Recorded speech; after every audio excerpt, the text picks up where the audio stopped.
అక్కడ ఏంటండి what is qualification to take సనాతన ధర్మ పీపుల్? నువ్వు సనాతన ధర్మం లేకపోతే హిందూ ధర్మం నువ్వు భావించింది నువ్వు పాటిస్తు, లేదు ఏది హిందూ ధర్మం భావిస్తాం మేము పాటిస్తాం. అంతేకాని నువ్వు నీ బ్రాండ్ ఆఫ్ సనాతన ధర్మం వేరేందుకు పాటించారు? అది చాలా ఆశ్చర్యకరంగా ఉంది. అసలు ఆయన సనాతన ధర్మం గురించి చెప్పింది పలానా పాయింట్, సనాతన ధర్మం ఈ తప్పు జరుగుతుంది అదే చెప్పండి. ఒక రాజకీయ కాదు, శాస్త్రజ్ఞులందరినీ ఆధ్యాత్మికవేత్తలు అందరూ ప్లీజ్ డిఫైన్ సనాతన ధర్మం అంటే ఇప్పుడు వాటి ఎవరు నాకు సరైన సమాధానం చెప్పలేదు. What is the definition of సనాతన ధర్మం? ప్రసాద్ మీరు చెప్పినట్లు అస్కలిత బ్రహ్మచారి అని చెప్పిన పదం.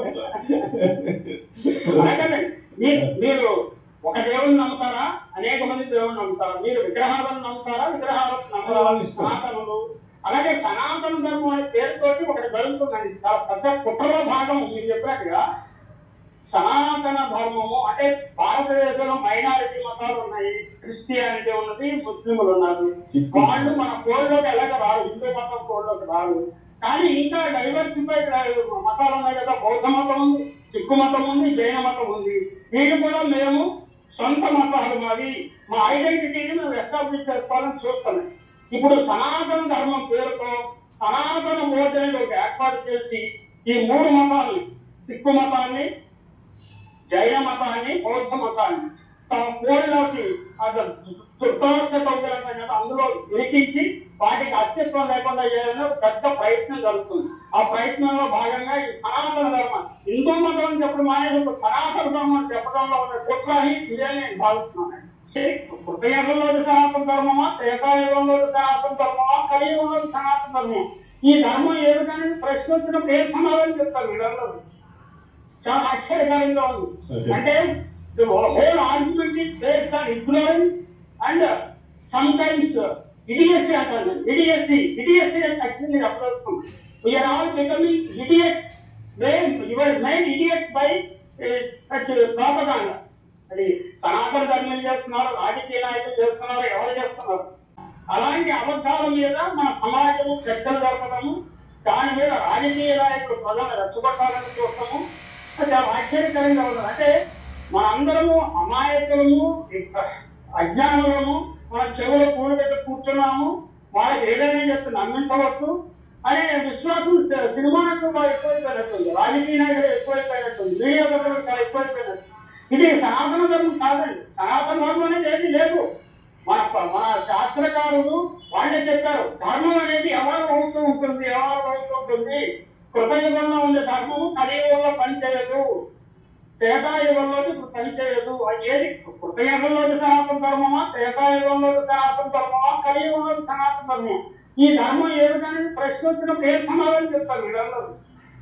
చాలా ఆశ్చర్యకరంగా ఉంది. నేను చెప్పడం కాదండి, గజేంద్ర గడ్కర్ గారు అసలు హిందూ మతమే లేదన్నాడు. ఆయన సుప్రీం కోర్టు చీఫ్ జస్టిస్ అన్నాడు, హిందూ మతం అనేది ఒక జీవన విధానము, అది కాలానుక్రమంగా ఫ్లెక్సిబుల్ గా మారుతూ వచ్చింది, అందువల్ల దాన్ని చాలా గొప్ప మతం అని చెప్పారు. నేను కూడా అంగీకరిస్తాను, హిందూ మతం చాలా గొప్ప మతం. ఎందుకంటే అది చాలా ఫ్లెక్సిబుల్ గా ఉంటుంది, కాలానుగుణంగా మారుతుంది, తను సరి చేసుకుంటుంది, సరిదిద్దుకుంటుంది.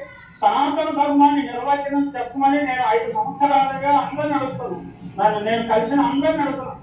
యూ డిఫైన్ సనాతన ధర్మాన్ని ఎవ్వరూ కూడా స్పష్టమైన సమాధానం చెప్పలేదు. ఏదో ఆచారాలు, వ్యవహారాలు ఇంతకుముందు అడిగాయి కదా, సతీ సహగమనము సనాతన ధర్మమా, కుల వ్యవస్థ సనాతన ధర్మమా, అలాంటివన్నీ ప్రశ్నలు వస్తాయి కదా. అసలు అలాగే మా చాగంటి వారు, ఆయనంటే నాకు చాలా గౌరవం ఉంది, కానీ ఆయన విడాకులే లేవు సనాతన ధర్మంలో కానీ హిందూ మతంలో కానీ. కానీ యాజ్ఞవల్క్య స్మృతి నేను చదివానండి, చదివి మీకు చెప్పను. యాజ్ఞవల్క్య స్మృతిలో భార్యను అమ్ముకోవటం ఉంది, భార్యను వదిలేయటం ఉంది. కానీ వాడి పురుషులకు ఏం హక్కులు ఉన్నాయంటే భార్యను అమ్మేసినా, భార్యను వదిలేసినా ఆమెతో ఇంకా సెక్స్ సంబంధం కలిగి ఉంటానికి హక్కులు కలిగి ఉంటాయండి. యాజ్ఞవల్క్య స్మృతిలో అది చెప్పారు. అండ్ దట్ ఈజ్ ఇది సనాతన ధర్మం అని నేను ప్రశ్నిస్తున్నా.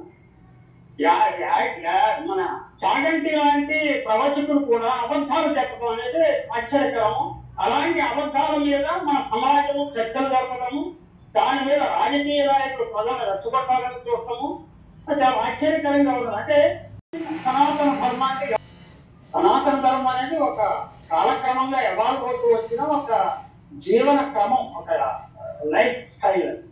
నేను చెప్పడం కాదండి, గజేంద్ర గడ్కర్ గారు అసలు హిందూ మతమే లేదన్నాడు. ఆయన సుప్రీంకోర్టు చీఫ్ జస్టిస్ అన్నాడు హిందూ మతం అనేది ఒక జీవన విధానం, అది కాలానుక్రమంగా ఫ్లెక్సిబుల్ గా మారుతూ వచ్చింది, అందువల్ల దాన్ని చాలా గొప్ప మతం అని చెప్పారు. నేను కూడా అంగీకరిస్తాను, హిందూ మతం చాలా గొప్ప మతం, ఎందుకంటే అది చాలా ఫ్లెక్సిబుల్ గా ఉంటుంది, కాలానుగుణంగా మారుతుంది, తను సరి చేసుకుంటుంది, సరిదిద్దుకుంటుంది.